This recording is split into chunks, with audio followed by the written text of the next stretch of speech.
नमस्कार, मैं हूं शशि तुषार शर्मा और आप देख रहे हैं चुनावी खबरों पर आधारित हमारा खास बुलेटिन। सबसे पहले आप दिन की बड़ी चुनावी खबरों को संक्षेप में जान लीजिए, जिसके बाद हम आपको बताएंगे कि खबरें खास हैं क्यों और इनके राजनीतिक मायने क्या हैं। बिहार की सियासत में बवाल मचा है। इसकी वजह है आरजेडी सांसद मनोज झा की एक टिप्पणी जो उन्होंने राज्यसभा में की थी। क्या थी वो टिप्पणी और क्यों ये ब्राह्मण बनाम ठाकुर का विवाद बन गई है, इसके बारे में बात करेंगे। पीएम मोदी 2 दिन के लिए गुजरात दौरे पर हैं। बुधवार सुबह वो वाइब्रेंट गुजरात के 20 साल पूरे होने पर आयोजित कार्यक्रम में शामिल हुए हैं। मोदी ने वहां कांग्रेस को क्यों निशाने पर लिया है, इसकी भी बात होगी। राजस्थान में कांग्रेस की संकल्प यात्रा शुरू हो चुकी है। मुख्यमंत्री अशोक गहलोत ने इस मौके पर सभा को संबोधित करते हुए बीजेपी पर जमकर हमला बोला है।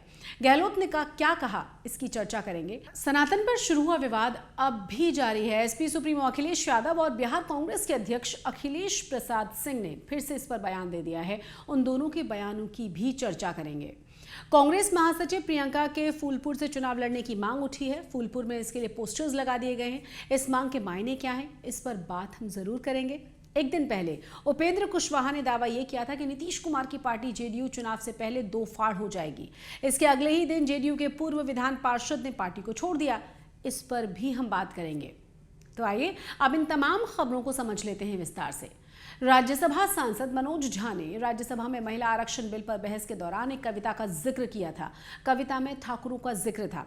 अब इसने ब्राह्मण बनाम ठाकुर के विवाद का नया रूप अख्तियार कर लिया है। इसको लेकर मनोज झा की पार्टी आरजेडी में ही बवाल शुरू हो चुका है। आरजेडी विधायक चेतन आनंद ने मनोज झा पर निशाना साधते हुए कई बयान दिए हैं, जबकि शिवानंद तिवारी ने मनोज झा का बचाव भी किया है। वहीं बीजेपी विधायक नीरज कुमार बबलू ने मनोज झा को मुंहतोड़ जवाब देने की बात कही है। ये सब जो है कि किसी को टारगेट करना, किसी को सॉफ्ट टारगेट बनाना, ये सब हम लोग बर्दाश्त नहीं करेंगे।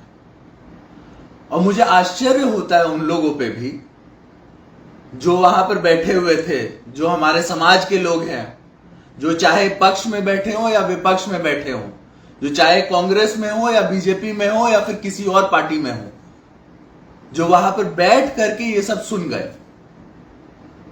अगर हम उस समय सदन में होते तो धरना देते, ऐसे लोगों के खिलाफ प्रोटेस्ट करते। ठाकुर के वजह से हमारा देश आजाद है, ठाकुर की वजह से आज हमारा देश सही सलामत है।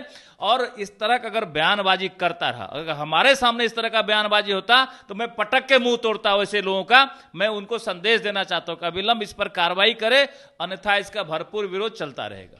पिछले कुछ समय से आरजेडी और गठबंधन में उसकी सहयोगी जेडीयू के बीच अंदर खाने अनबन की खबरें लगातार आ रही हैं और इसी बीच ये विवाद शुरू हो चुका है। पार्टी सुप्रीमो लालू प्रसाद यादव कई बार कह चुके हैं कि वो आरजेडी को सभी समुदायों की पार्टी बनाना चाहते हैं। इस तरह के विवादों से उनकी ये हसरत पूरी होने में मुश्किलें आ सकती हैं। प्रधानमंत्री नरेंद्र मोदी 2 दिन के गुजरात दौरे पर हैं। बुधवार को सुबह वाइब्रेंट गुजरात के 20 साल पूरे होने पर आयोजित कार्यक्रम में वो शामिल हुए। इस दौरान मोदी ने वाइब्रेंट गुजरात के शुरुआत के दिनों को याद किया तो कांग्रेस पर भी निशाना साधा। पीएम ने कांग्रेस पर अटैक करते हुए कहा कि सहयोग तो दूर की बात है, वो रोड़े अटकाने में लगे रहते थे। विदेशी निवेशकों को धमकाया जाता था कि गुजरात में मत आओ। इतना डराने के बावजूद भी विदेशी इन्वेस्टर्स गुजरात आए, जबकि यहाँ गुजरात में उन्हें कोई स्पेशल इंसेंटिव नहीं दिया जाता था, क्योंकि उन्हें यहाँ गुड गवर्नेंस और पारदर्शी सरकार का अनुभव होता था। सुनाते हैं आपको कि नरेंद्र मोदी ने और क्या कहा है।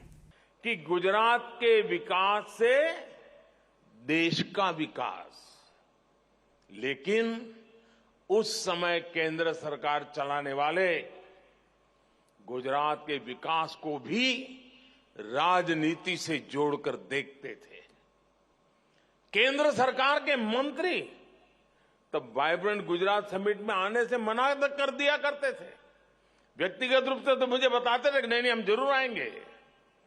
पता नहीं पीछे से डंडा चलता था, वो ना कर देते थे।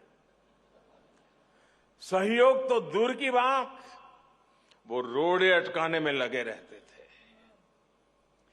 विदेशी इन्वेस्टर्स को धमकाया जाता था कि गुजरात मत जाओ। इतना डराने के बाद भी विदेशी इन्वेस्टर्स गुजरात आए। तो नरेंद्र मोदी लोकसभा चुनाव नजदीक आने के साथ ही पीएम मोदी किसी भी अवसर पर कांग्रेस पर हमलावर होने का मौका बिल्कुल नहीं छोड़ रहे हैं। वाइब्रेंट गुजरात की शुरुआत 2003 में हुई थी और जब वहां मुख्यमंत्री थे नरेंद्र मोदी, और इसके जरिए वो गुजरात को औद्योगिक रूप से विकसित राज्य के रूप में पेश करने में सफल रहे थे। पिछले कुछ महीनों में पूर्व मुख्यमंत्री वसुंधरा राजे ने 3 बार देव दर्शन यात्राएं की हैं। विधानसभा चुनाव से ठीक पहले अब मुख्यमंत्री अशोक गहलोत भी देव दर्शन यात्रा पर निकले हैं। आगामी 9 दिनों में सीएम गहलोत 18 जिलों को कवर करेंगे और इस दौरान अलग अलग जिलों के मंदिरों में जाकर वो दर्शन करेंगे। भगवान के चरणों में शीश झुकाकर वो प्रदेशवासियों की खुशहाली के लिए प्रदेश में कांग्रेस की सरकार की रिपीट करने की दुआएं मांगेंगे। दर्शन के साथ ही वो मंदिरों में भक्तों से मिलकर सीधे आमजन से जुड़ने की भी कोशिश करेंगे। बुधवार को सीकर जिले में स्थित खाटू श्याम जी के चरणों में धूप लगाकर सीएम गहलोत ने देव दर्शन यात्रा की शुरुआत की है, जिसके बाद वो चुरू जिले में स्थित सालासर बालाजी मंदिर में दर्शनों के लिए पहुंचे। 9 दिन की इस देव दर्शन यात्रा के दौरान प्रतिदिन 2 जिले कवर किए जाएंगे। इस दौरान वो जयपुर, सीकर, चुरू, नागौर, हनुमानगढ़, श्रीगंगानगर, बीकानेर, जैसलमेर, बाड़मेर, उदयपुर, राजसमंद, चित्तौड़गढ़, बांसवाड़ा, डूंगरपुर, जोधपुर, पाली, जालौर और सिरोही जिलों के दौरा करने का प्लान बना चुके हैं। अब सुनाते हैं कि अशोक गहलोत ने क्या कहा है इस पर। ईडी और सीबीआई दबाव में है, नहीं चाहते उनको जाना पड़ता है, घरों में घुसना पड़ता है, तंग करते हैं। राजस्थान में भी प्रयोग करके देख लिया, फेल हो गए। अब देखा होगा पिछले दिनों में ईडी वीडी की बातें चली थी अखबारों के अंदर, कहीं सोना मिल गया, कहीं चांदी मिल गई, कहीं पैसा मिल गया। उसका कौन धनी धोरी है पता किया आपने? कोई पकड़ा गया? कोई सरकारी मंत्री या अधिकारी कोई पकड़ा गया उसके अंदर? ऊपर के दबाव से आना पड़ता है लोगों को। आप सोच सकते हो लोकतंत्र कहाँ रहा है, उसका मुकाबला हमें करना है। इसलिए मैं कहना चाहूंगा, कृपा करके आप इस बार, वैसे माई बाप जनता होती है, पर मुझे लगता है इस बार जब लोग कहते हैं सरकार आ सकती है, तो सरकार रिपीट करके दिखाओ। आप देखेंगे रिपीट होने के बाद में 5 साल में जो काम होगा, राजस्थान इतिहास बनाएगा, ये मैं कह सकता हूँ। यही बात कहता मैं। सनातन पर विवाद अब भी जारी है। तमिलनाडु के मंत्री उदयनिधि स्टालिन के बयान से शुरू हुए विवाद को लेकर बीजेपी इंडिया गठबंधन पर हमलावर है। बुधवार को एसपी सुप्रीमो अखिलेश यादव और बिहार प्रदेश कांग्रेस के अध्यक्ष अखिलेश प्रसाद सिंह ने इसको लेकर निशाना बीजेपी पर साधा। अखिलेश प्रसाद सिंह ने कहा कि हमारी लड़ाई उन लोगों से है जो गणेश जी को दूध पिलाते हैं। वहीं अखिलेश यादव ने बीजेपी से सनातनी का मतलब पूछ लिया है और साथ ही साथ पूछा कि आखिर कोई बता सकता है कि सनातन का मतलब क्या है। सुनिए जरा इन्हें। देखिए, बीजेपी तो ये भी नहीं बता पा रही है कि सनातन क्या है। बीजेपी पहले ये तो बताए सनातन धर्म। लक्ष्मण तिवारी जी यहाँ खड़े हैं, पटेल जी खड़े हैं, हम खड़े हैं, क्या हम सनातनी नहीं है? बीजेपी ये समझती है कि बीजेपी को जो वोट दे रहा है वो सनातनी है और जो बीजेपी को वोट नहीं दे रहा वो सनातनी नहीं है। तो इसलिए ये बहस मत छेड़िए, इस बहस में हम बहुत लड़ चुके हैं यूपी में। सनातन विवाद को बीजेपी ने हाथों हाथ लिया है। बीजेपी नेता हर सभा में, हर रैली में इंडिया गठबंधन को सनातन विरोधी साबित कर रहे हैं। दूसरी ओर कांग्रेस और एसपी जैसी पार्टियां सनातन पर बीजेपी के रवैये को ढकोसला बता रही हैं और लगातार हमलावर हैं। कांग्रेस महासचिव प्रियंका गांधी वाड्रा के यूपी के फूलपुर लोकसभा सीट से चुनाव लड़ने की मांग शुरू हो चुकी है और इसके लिए जगह जगह पोस्टर्स भी उनके लगा दिए गए हैं फूलपुर में। इन पोस्टर्स में प्रियंका गांधी वाड्रा की तस्वीर के साथ साथ लिखा गया है उम्मीद की आंधी प्रियंका गांधी, जिसमें फूलपुर 0 किलोमीटर का साइन बोर्ड भी लगा दिया गया है। पोस्टर में पूर्व प्रधानमंत्री पंडित जवाहरलाल नेहरू और इंदिरा गांधी की तस्वीरें भी लगाई गई हैं। कांग्रेस में अभी खोई जमीन वापस हासिल करने के लिए हर संभव कोशिश कर रही है कांग्रेस। इससे पहले प्रियंका के वाराणसी से पीएम मोदी के खिलाफ चुनाव लड़ने की भी चर्चाएं हुई थी। कांग्रेस को उम्मीद यह है कि प्रियंका के चुनाव लड़ने से पूरे यूपी में एक बड़ा मैसेज जाएगा। यही कारण है कि राहुल गांधी के भी अमेठी से चुनाव लड़ने के कयास लगाए जा रहे हैं, जहां वो पिछली बार हार गए थे। उपेंद्र कुशवाहा कभी बिहार के मुख्यमंत्री नीतीश कुमार के सबसे विश्वस्त सहयोगी थे। आरजेडी के साथ जेडीयू के गठबंधन के बाद उन्होंने पार्टी को छोड़ दिया और अपनी नई पार्टी बना ली। मंगलवार को कुशवाहा ने दावा यह किया है कि जेडीयू के कई नेता दूसरी पार्टियों के संपर्क में हैं और चुनाव से पहले जेडीयू 2 फाड़ हो जाएगी।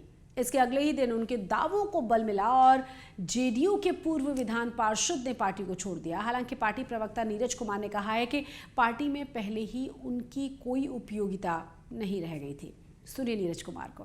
छोड़िए, अरे वो पहले से भी साइड ट्रैक थे, पार्टी में उनकी कोई भूमिका नहीं थी। वो प्रवक्ता के रूप में आपने कभी टीवी पर बयान देते उनको देखा है? कुछ नहीं। दरअसल फिलहाल गठबंधन में शामिल नीतीश कुमार के एनडीए में जाने के चर्चाएं लगातार हैं, अटकलें हैं और कुशवाहा भी नीतीश को एनडीए में शामिल होने का न्योता दे ही चुके हैं। ये भी सच है कि जेडीयू के कई नेता आरजेडी के साथ गठबंधन के बाद असहज हैं। अब देखना यह होगा कि क्या चुनाव से पहले वो पार्टी को तोड़ने का बड़ा फैसला ले सकते हैं। दूसरी बात यह भी है कि क्या पार्टी तोड़ने लायक ताकत उनके पास है। इसी के साथ चुनावी खबरों के हमारे इस खास बुलेटिन में बस इतना ही। चुनावों से जुड़ी हुई तमाम जानकारियों के लिए, तमाम दिलचस्प अपडेट्स के लिए आप सब्सक्राइब कीजिए चुनाव आज तक को। मुझे इजाजत दीजिए। नमस्कार।